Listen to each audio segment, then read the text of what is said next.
And we rolling. Hello world.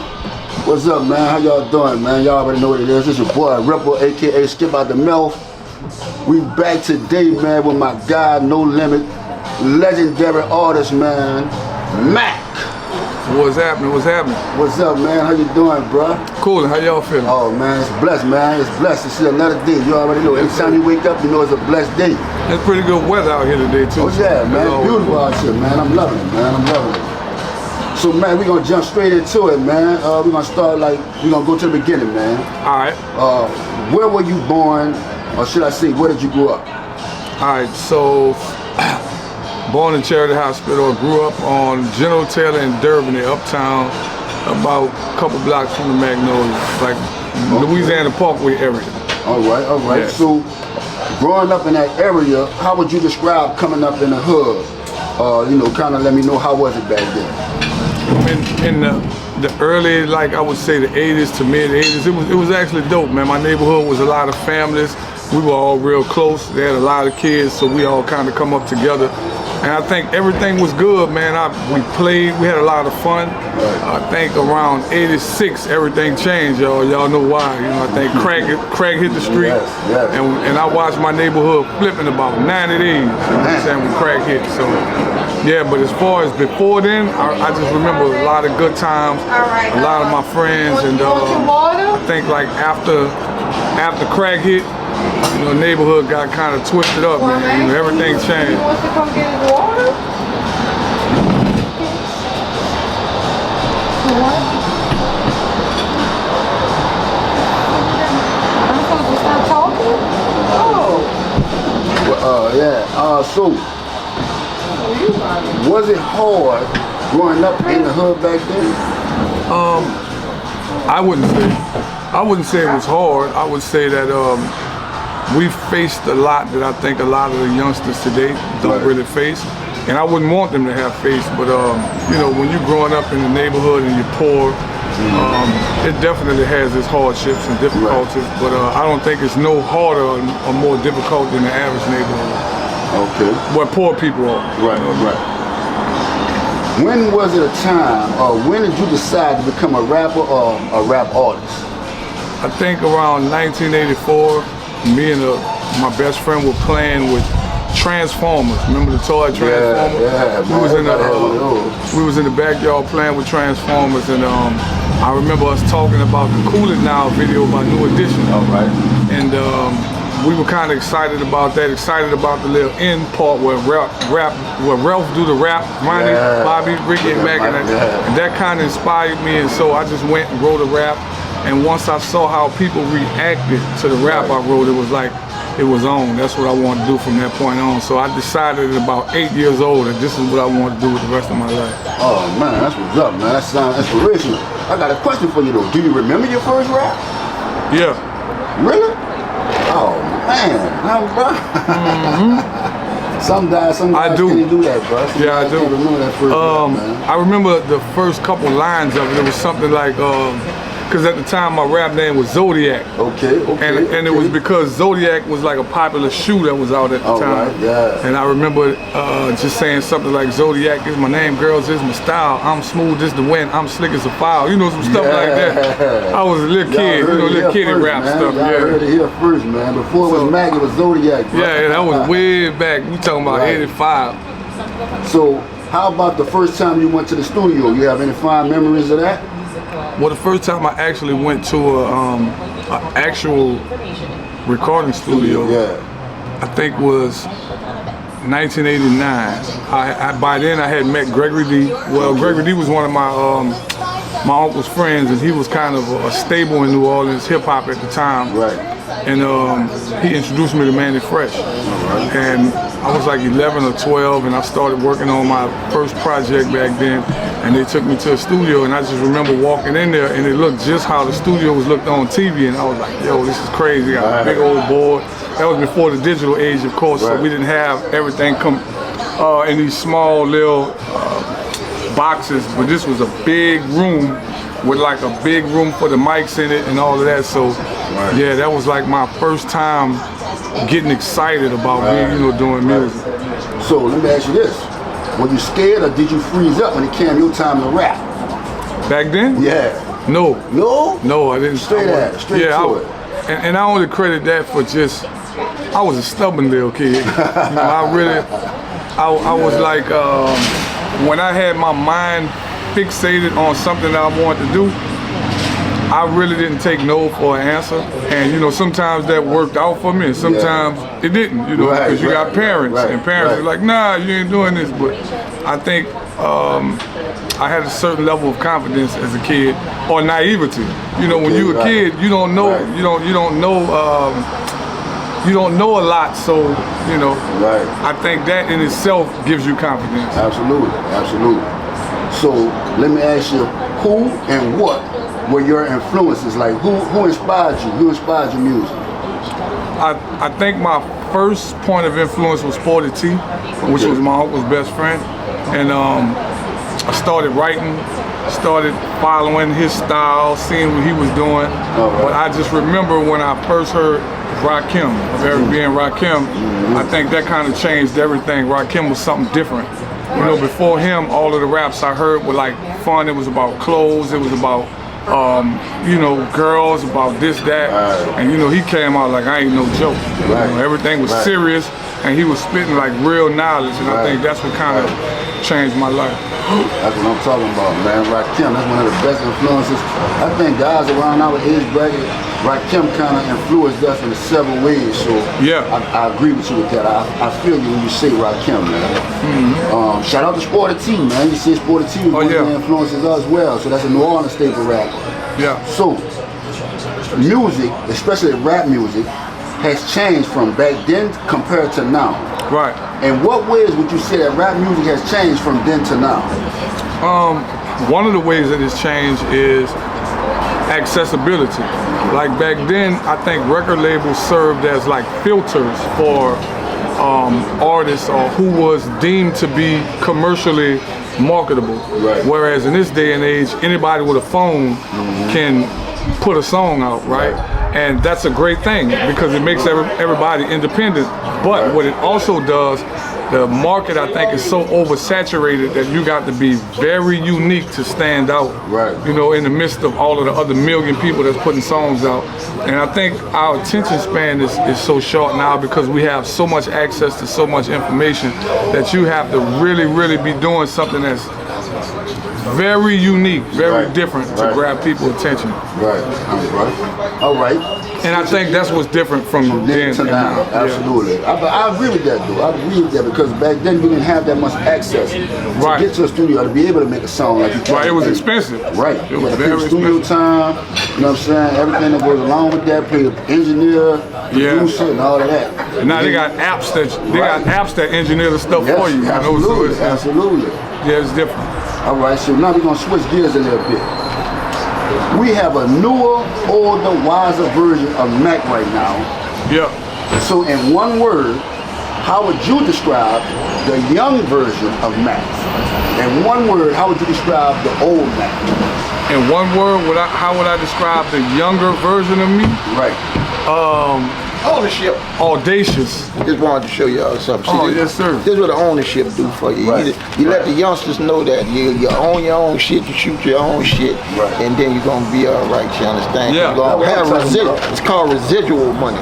Absolutely. Still spending this from 30 years ago. I'm about it. You understand? 1990. What we did it in 96. That's what I'm talking about. Now, pardon the interruption. Surprise. My guy buys, y'all believe that. Y'all know we recording live right now, so y'all know what it is already. That's how we come. Y'all saw it. That was from the big dog. Y'all already know. So get them residuals. How would you describe a young Mac? Audacious. Audacious. That's a great way to describe you because on people on the outside looking in like myself, when we see the older Mac on shows and on album covers and stuff, like, dude look like he wild, dude look like he'll cut up, whatever. So my mind frame was when I hear you rapping back then, I'm like, oh dude, a live wire. Right. Was that who Mac was, that live wire dude, or was he that chill, laid back type of dude? Because people got that kind of picture of you too. Right. Like you was that laid back dude, but you would explode when needed to. I would say a little bit of both. I think, you know, for me, it was always about the music and just wanting to be the dominant guy in it. You know what I mean? When I first jumped in the rap game, I didn't jump in it to be the biggest gangster. I jumped in it to be the best rapper in the world. And because I wanted to take over it, I wasn't settling for nothing but number one. As far as just, you know, the other aspects of it, you know, being from where we from and the environment we grow up, I think that kind of shapes our personality. And at the time, I was probably a product of that environment, you know what I mean? But I would go on record to say I've never been a gangster per se. You know, I never wanted to portray that.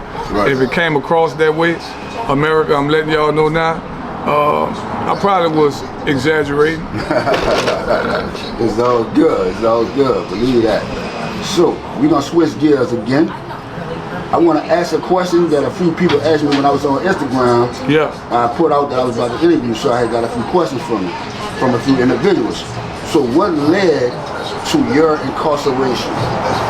So in February of 2000, I did an event in Slidell, Louisiana. Okay. And we had a bunch of artists were scheduled to perform that night.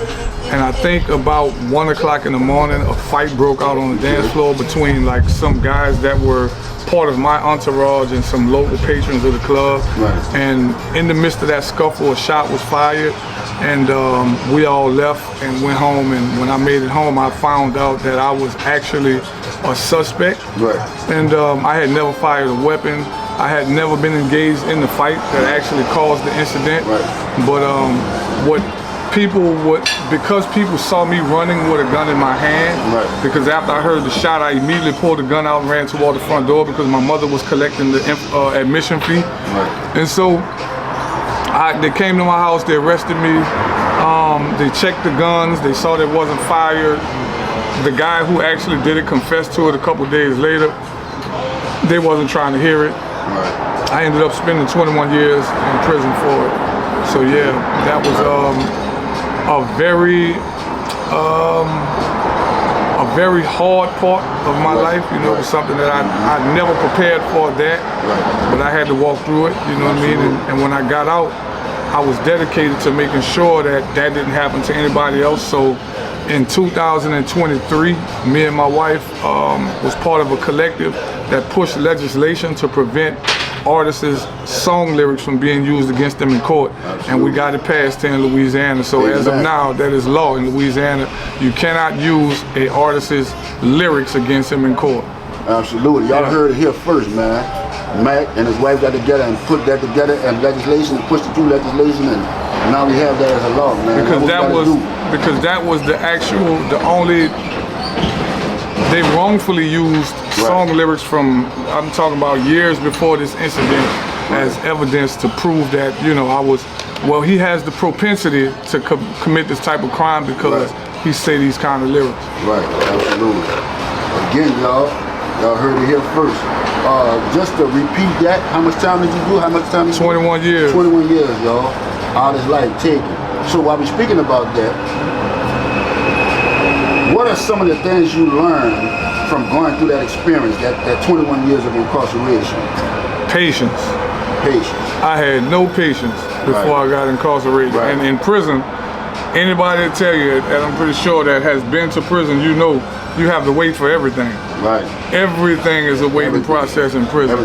It's like everybody's in a rush to go nowhere. You know what I mean? I know where you at. So prison taught me patience. Prison taught me patience. Absolutely. If you could go back much needed patience too. Definitely. Much needed patience. If you could go back in time, what would you tell a younger version of Mac? This is gonna sound cheesy because this is the title of one of my songs. Do you think? Slow your roll. Slow your roll. That's what I would tell him. Slow your roll. Believe that. That's good advice, though, man. A lot of these kids, they want to grow up before their time. Nobody wants to wait their time. So slow your roll is a definitely good description of what a younger person should hear. What are your thoughts on the crime in the city and the young kids that commit these crimes? Well, I think to address crime is a very touchy topic because it's multifaceted. The reasons for crimes is very multifaceted. Wherever there's poverty, there is crime. So I think that for the majority of the people, you know, that if there was better wages, better living conditions, I think that the crime probably wouldn't be as big as it is. I agree. But as far as those who are caught up in it, I would encourage those youngsters to use that same approach that they use to committing these crimes and doing wrong. You can use that same approach to use your mind to create something that could bring wealth to you and your family. As far as overall crime, now murder, the aspect of the killings that's happening, I just think that we have to be more tolerant of each other and learn how to not take as much personal. Because it's like in the community, we feel played about everything. Yes. And you know, you do something in an instant, you feel a certain way for a certain amount of time, and you do something drastic that create everlasting consequences for a feeling you had, and feelings don't last but 5 minutes. So I would tell all of them, whenever you feel played or whatever you feeling, just it's okay to feel that way. Let that feeling pass. Guess what? You'll feel a different way in 5 minutes. You know what I mean? Absolutely. I totally agree, man. So I got a question for you. If I put you in a room right now full of 100 high school kids, what would you tell them? And not only what would you tell them, but about life in general, about crime, and even about incarceration. Listen to sound advice is what I would tell them. You're young, so talk to the people that's older than you, that have been through the things that you've been through. Listen to them, heed sound advice. And then listen to your own instincts, your own guts. I think people underestimate how intelligent our kids are today, because the kids today have way more access to information that we didn't have. So I'm pretty sure that just as much as there is negative content, there's also positive content. So I would tell them, heed sound advice, listen to your instincts, and be a leader. Don't be a follower. Don't be a follower. You know what I mean? And if you see something, and if you feel uncomfortable about something that somebody is trying to get you to do, it's okay for you to turn away from it. It's okay for you to stand alone. It's okay for you to not be part of the crowd. Be different. It's okay to be different. Okay, all right, that's what I'm talking about. Now, we're gonna jump on the hottest topic on the internet right now, bro. You know what I'm talking about? Let's go. The verses, Cash Money versus No Limit. Alright. You gotta go to that now. So first off, let's get this question out of the way. I gotta do the Birdman finger rub right now, you hear me? Birdman. Listen, first off, let's get this question out of the way. Alright. Who you believe won the verses? Put you on the spot with that one. What do people say? I'm gonna go with what the people say. The people say, from what I'm getting, all the polls that I have seen on internet, on Facebook, they saying No Limit won. I didn't say it. I'm just gonna go with what the people say. I'm just saying I'm not disagreeing with the people. That's all. America, I don't disagree with the people. All right. So listen, I'm Team Cash Money. I'm gonna be honest. Team Cash Money.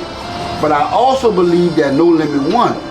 And my reason for saying that is the energy, the performances, all of that were all off with Cash Money. And to be honest, in my opinion, Cash Money had the better songs, the better hits. They had the more commercial songs and a better catalog of hits. But they wasn't performing. I feel, in my opinion, No Limit performed. Big old facts. Everybody for No Limit performed. The fact that they didn't have Lil Wayne or Turk hurt their chances of winning as well, because I feel like those dudes bring the energy.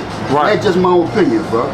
But did anyone surprise you like with their performance? Like, out of Cash Money and No Limit, did anybody surprise you with their performances? When you sat back and watched them perform, you was like, wow, that was nice. Did anybody surprise me? No, because I've been performing with them, and this is pretty much how the shows go. But I do agree with you that I think Cash Money had the probably had the more recognizable catalog, probably the bigger hits. I think that the presentation is what may have tilted the scale a little bit. No Limit's presentation. I mean, we all came out there camouflaged, looking like a unit. And that wasn't by accident. That was actually by with intent. I think that I think Cash Money did well. I think they could have. I think they could have been a little more uniform and a bit more, appeared a little more united on the stage. And I think the optics, a lot of, for the people that's not actually in the audience, that's looking from the TV, the optics, I think No Limit actually looked a little more, unified. A little more unified. So I think that's what kind of tilted the scale a little bit. But shout out to Cash Money anyway. If y'all saw the verses, y'all saw I was rapping all of the ad-libs for Doogie, for Juvigan and my people, it's all family. Believe that. So I know you really probably had some labor mates that you hadn't been around in a while. So was there anybody you were anxious to see? So who were you more anxious to see? When you knew that No Limit was going to go against Cash Money on his verses, who were you more anxious to see? Whether your labor mate or anybody from Cash Money that you wanted to see perform? I probably was anxious to see Snoop. Because I hadn't seen, because I knew he was coming, and we were told that he was gonna come, and I hadn't seen Snoop since it's been about a couple years since I seen him. So it's always good to see the dog, because definitely. We had a history, man, that we just share with different little things, like little inside jokes we got about shit. So it's always good to see him. Yeah, man. But I got to see, bro. When I seen you come out, bro, and sung your first song, it made my day, bro. Appreciate it, my brother. Man. I appreciate yes, sir. Bro. So you know what I was wondering? I said to myself, when we gonna get a Mac and only Mac concert? Well, good question. You up for that? Yeah, of course. We got, right now I guess we're trying to see where this is going to go with the No Limit and Cash Money thing. So I think that that's probably going to be a determining factor as to the shows that I do on my own. We need a concert. I'm going to be the first one to put that out there. We need a Mac concert. Yeah, we definitely going to do it again. We did it at the House of Blues, I think about 2 years ago, and it was nice, man. It was good to get the whole city out. And we're going to do it again. I was mad I couldn't make it. I was upset. For real. See, now I got your number now, so But I want my ticket out the gate. So, I want you to look into the camera and tell the people what's up for Mac. What's next for Mac? Well, what's up for Mac is I got an album coming out for Christmas. It's untitled right now. We're working on it. Big news. We got 2 new videos is about to come out. So we're definitely doing that.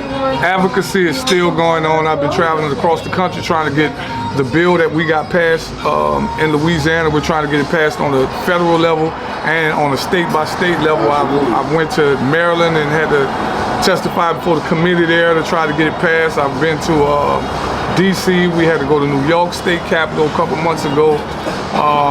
We trying to get it passed in Missouri. It's like similar bills all over the country that we're trying to get it passed, all to protect freedom of speech and artist rights. You know what I mean? So that's pretty much where my space, and then I teach music as well. So, it's pretty much that's what's up, man. What we do. All right, before I let you get out of here, man, I had thought about something that I wanted to ask you that I don't have in my notes right now.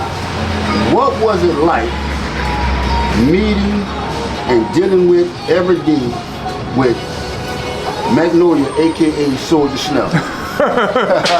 Oh man, so all right. I'm gonna try to make this long, because this is a long, drawn out story with me and Slim. But I'm gonna try to make it short. So Slim's mother, Miss Linda, and my mama were best friends in high school, right?